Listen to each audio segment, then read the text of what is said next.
Hello everyone. Here's my desk.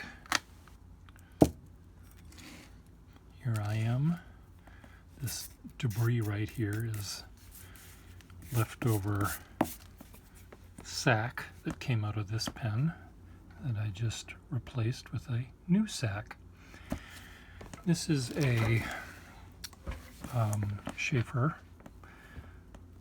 530, I think, or something like that.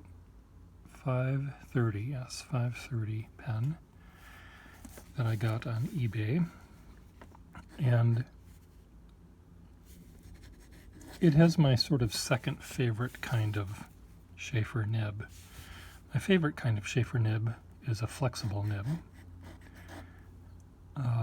I guess my favorite kind of nib in all pen brands is a flexible nib. But unlike many people out there, I have second favorite kind of nibs out there. And this is the second favorite kind. It's very fine, but has a slight piece of give to it. And it's pretty good. I have watered down purple ink because that's what happens to be in this bottle of black Waterman ink. It's watered down purple. When I'm feeling particularly regal or cheap, I open up this because I have a couple of quart bottles of 60-year-old or more, 70-year-old probably, purple ink. And it's not making me unhappy, this nib. It seems to flow a little bit funky, and it may require a little tiny tweak. I did have a similarly funky pen that I'll show you in a second as soon as I find it. Here it is. This is another pen that has a very fine accountant nib on it, and it was not writing at all.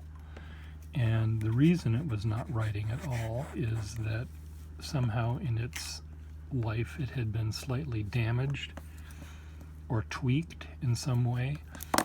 And that's right, throw it across the room here. What happened is the two tines, here's the two tines, it was somehow bent and tweaked somehow so that they really pushed together, and no molecule of ink actually could make it down the channel because it was too tight. You want the tines to touch, of course, but you don't want them pressing so hard together that they won't let a molecule of ink through. That's what this pen feels like. What I did with this one was I sort of tweaked it and reshaped it so that it also had another trauma to it, which I'm able to somewhat ignore. But there was a time when this did not write at all, unless you really press down on it. And now it writes perfectly fine. It's a little tiny bit scratchy due to the trauma that caused it to not write at all. I think there's a little tiny chip out of an edge, one of the tines iridium tips. But you want it to write without any pressure. This one, you see, doesn't write. You do actually have to. It doesn't write with its pressureless touch, which is what Sheaffer called their nib ink deployment system at one point with their feather touch nibs. Pressureless touch, or flow. It should have been more sort of flow. You didn't need to apply any pressure to make it work. This one, maybe it had a trauma to it. Maybe I'm just not using it well. I don't know what the problem is. But what else does this pen make me be? Depressed. Yeah, this color is kind of depressing. I do have a lot of pens of this color, and they all are equally depressing. They're, you know, I take Prozac in the morning so that I don't get depressed, and then I pick up this pen and it's like, oh, why did I bother? But no, it's not. It's a little tiny bit depressing. The Prozac is stronger than as an antidepressant than this is as a depressant.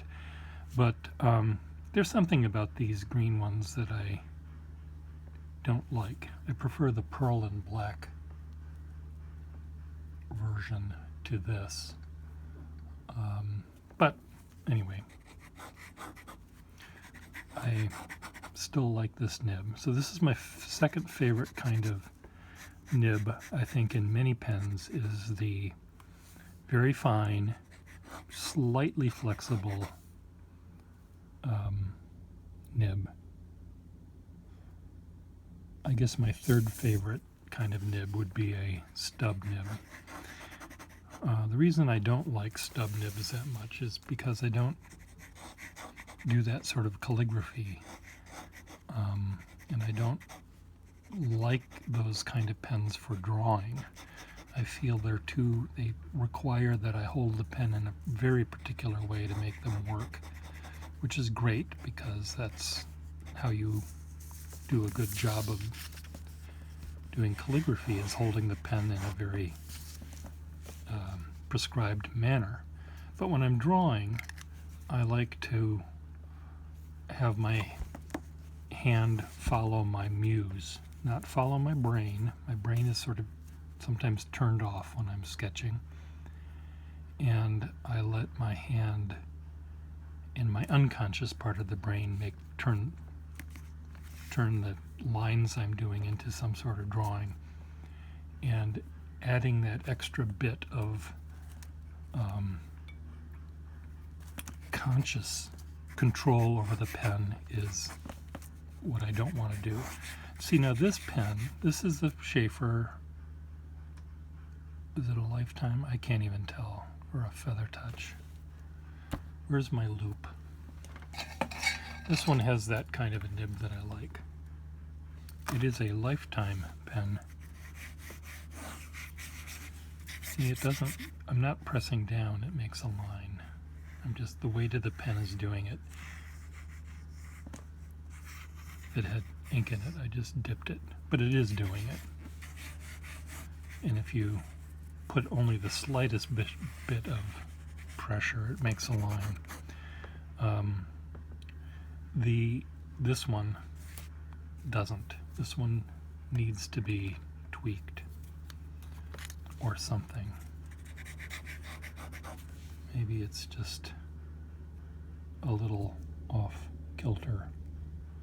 Sometimes the pen, if it's torqued a bit, the two balls don't quite meet. They do when you press down, they're fine, but when they're not pressing down. So that might be it. I'll take a look at this under the loop. Anyway, so the only other part about this pen that scares me is you can see, maybe you can, yes, you can see how transparent this is. When I see plastics that are that transparent, I have this fear of them cracking and crazing and breaking. So let's just hope that doesn't happen, or I'll be really depressed, not just partially depressed. See you later.